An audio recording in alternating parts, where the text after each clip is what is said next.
The West is trying to undermine the peace deal between Russia and Ukraine. Yesterday's update, I told you guys that I don't see an end to this war through negotiation because the West is doing everything possible to make sure that the peace deal is not signed. Well, I was not wrong. I was 100% right. What even pushed me to create this video today is because of a story that I saw on the mainstream media, to be specific, DW. So according to DW, Russia has started attacking Ukraine despite efforts by the Western America to end the war through negotiation. Well, it's true that Russia during the night attacked Ukraine. But what the mainstream media refused to tell you guys is even during the Geneva Convention, during the Geneva conference yesterday, even in the afternoon, the Ukrainians were attacking Russia, which they refused to report that part. Are you aware that even in the afternoon, when they were discussing about this counter-proposal to end the war, Ukraine was busy sending drones into Moscow. Yesterday, Russia shot down close to 20 drones, which were heading towards Moscow. Are you aware that they attacked civilian apartments in Rostov? Check it out. Ебать! Ты что, дура, блядь, бабу ебал? Алло, блядь! Ты что, нахуй? Бля, еще летит! Wow. DW and the Western media didn't see Ukraine attacking Russia. They only saw Russia attacking Ukraine. Quite interesting. In times of war, truth is the first casualty of war. And let me help you understand something here. You see, they keep telling you that the Western media is independent. There is nothing like independent media. They are playing hypocritical games here. Russia, I like the Russian style because they are not playing hypocritical game. It's clear they control the media. The mainstream media in Russia is controlled by the government, which they've made it known to everybody. But when it comes to the West, they are playing hypocritical games here. They are trying to tell the whole world that, look, our media is independent. They can report whatever they want to report. But that is absolutely false. Check across the mainstream media. When this war began, they were all repeating the same statements. The war was unprovoked. Russia invaded Ukraine. All of them. So how come that these numerous American media houses, together with Western European media houses, all of them were reporting the same thing? So are you trying to tell me that all of them think the same? None of them think independently from each other? Clearly, the media is being controlled. That is what I want you to understand. In the West, just check. When they went to Iraq, the same thing was reported across all the mainstream media. They sold the same message. Iraq had weapons of mass destruction. When they were going to Libya, they sold the same message. Muhammad Gaddafi is a dictator. He's oppressing his people. And this Ukraine conflict, they are selling the same narrative. Think about it critically. These guys are not independent. They are controlled by the British MI6. They are controlled by the CIA. They are controlled by the FBI. None of them are independent. During my yesterday's update, I made it clear that the West is trying to undermine Donald Trump's 28 peace plan. It wasn't a conspiracy theory. I'll prove to you that the leaders of the West are trying to undermine this peace plan, especially what Donald Trump is doing. Donald Trump is doing everything possible to end this war, but Western Europe don't want the war to end. I want you to listen to Sweden Prime Minister. Listen to her. Ukraine has always shown that it is serious about achieving a just and lasting peace. Russia has not. Ukraine has offered full, unconditional ceasefire. Russia has not. Ukraine has always been ready to negotiate. Russia has not. Since Russia has not changed its position, neither has Sweden nor the EU. But as long as the Russian aggression continues, Sweden has a clear two-point plan to strengthen Ukraine and weaken Russia.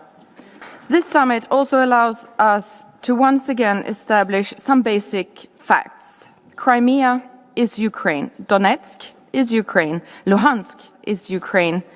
Kherson is Ukraine. And Zaporizhzhia is Ukraine. And let me be clear. Sweden will not recognize Russia's illegal annexation of Crimea or any other part of Ukraine's territory. Please do me a favor. I know you guys love me and I love you guys too. Hit on the like button. It's very, very important. And if you're new to the channel, subscribe. You see, clearly these guys are not interested in peace.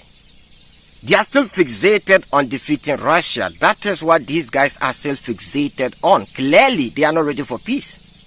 Remember, during my yesterday's update, I told you guys that any leader who is serious of ending the Ukraine conflict wouldn't be talking about returning Crimea to Ukraine or Russia withdrawing back to 1991 borders. That is completely unrealistic.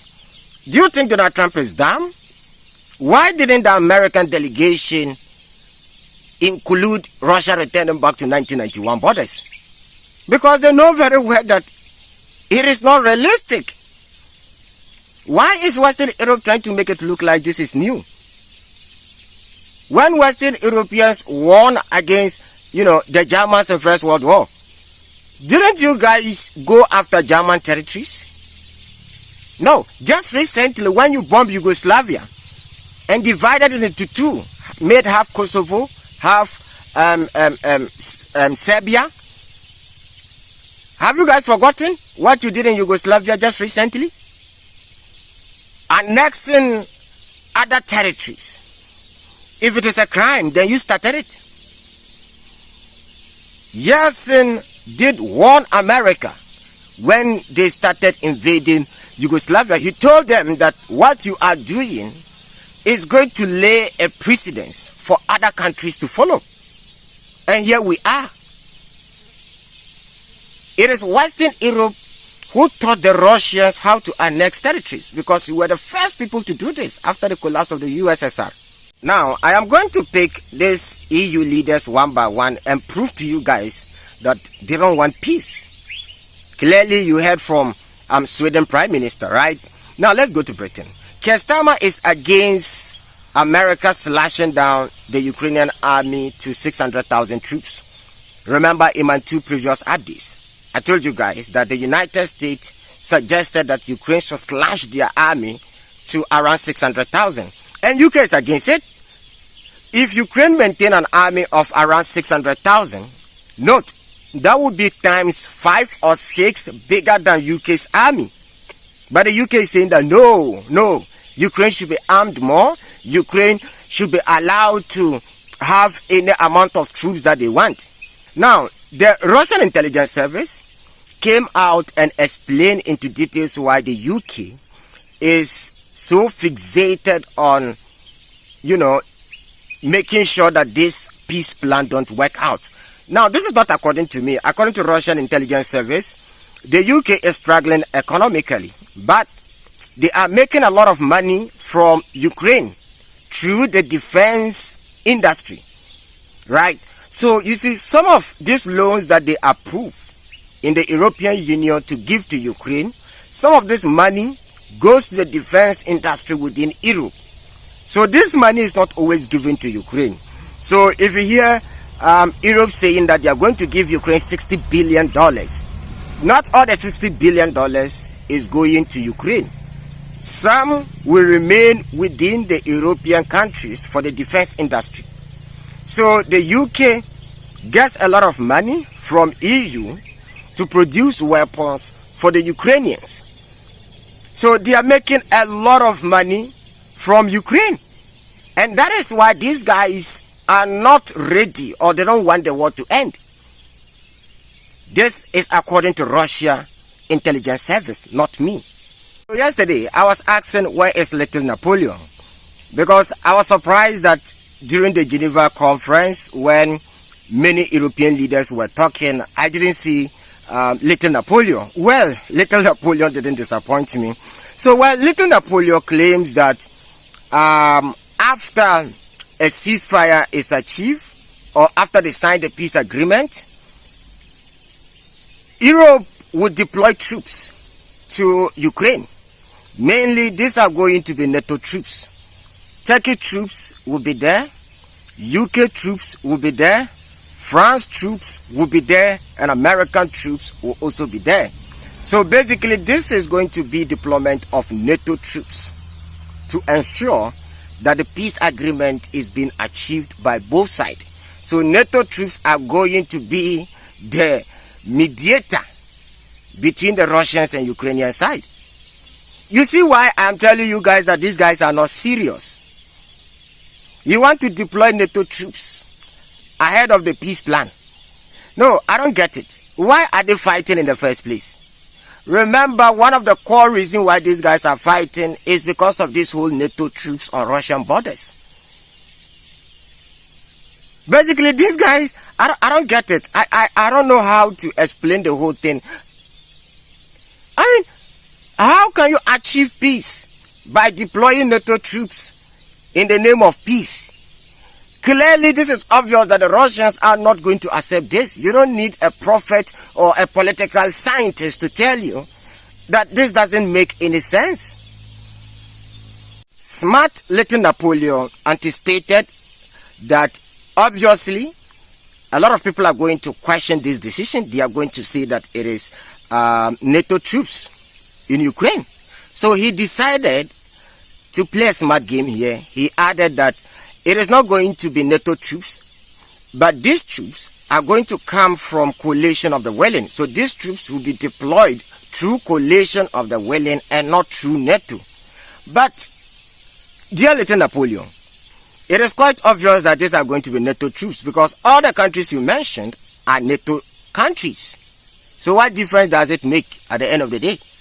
Little Napoleon also said that these troops who will be deployed into Ukraine will train Ukrainian armed forces.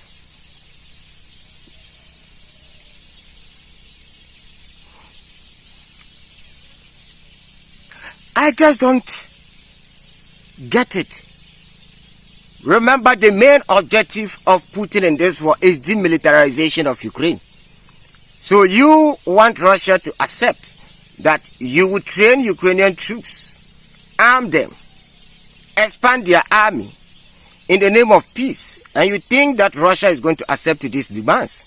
So once the Russians say no, then they will start pointing hands at Russia. Oh, we wanted the war to end, but Putin is rejecting the peace plan. But the fact is, the peace plan that you are bringing forward doesn't make any sense. They are completely unrealistic points. These guys think they are smarter than everybody. So they are going to present an impossible deal to Russia. Russia will reject the deal. Then they will tell the whole world that Putin just rejected the deal. He's not interested in peace. He wants to destroy Ukraine. So these guys are trying to play some mind games here. And now, there is no any evidence out there that these NATO troops are going to ensure peace in Ukraine. We have seen European troops together with Uncle Sam troops making situations in other countries worse in the pretext of ensuring peace in other countries. When they deploy these troops, they go in and make the situation worse. They go in and do the direct opposite of whatever they claim that they were there to do. Let me give you guys an example. Let me start from Africa. I hope you guys remember the conflict between Mobutu Sese Seko and Patrice Lumumba, right? I hope you guys remember that particular history. If you don't know much about it, you can go and read more about it. So, the West, together with Uncle Sam, told UN General Assembly that they were going in to ensure peace in Congo. UN approved for them to go and ensure peace in Congo. Now, when they went, under the leadership of Uncle Sam and Belgium, remember by then Belgium was the colonial master of Congo, right? When they went in, they supported Mobutu Sese Seko to capture Patrice Lumumba and unalive him. Clearly, it was these same troops whom they sent to ensure peace at the end of the day decided to get rid of Lumumba.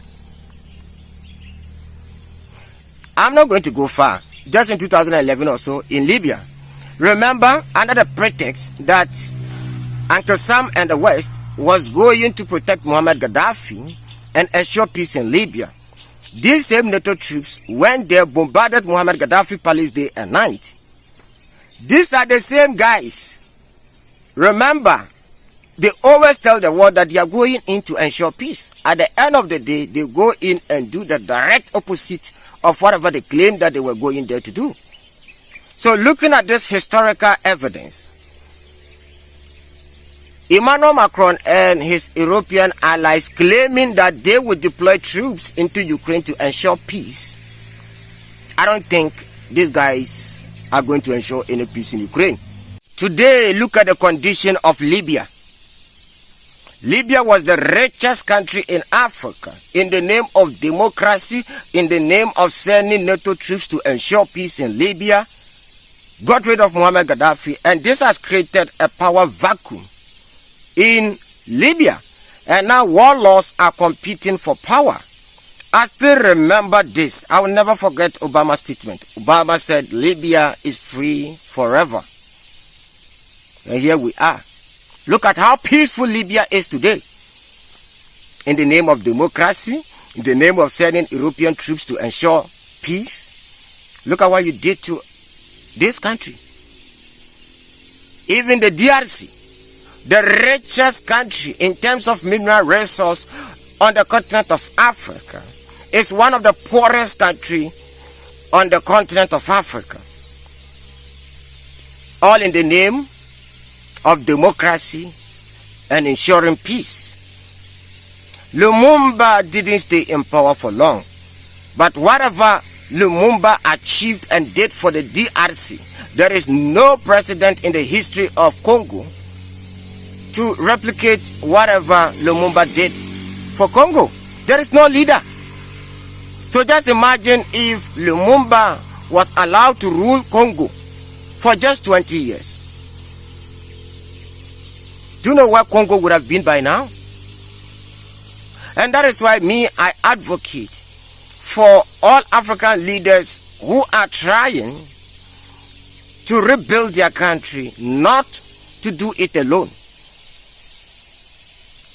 This is why for a very long time I was advocating for Captain Ibrahim Traoré, Chani, Assimi Goïta to align with Russia and China. Because these guys would definitely come after you if you don't do what they like. It's quite obvious.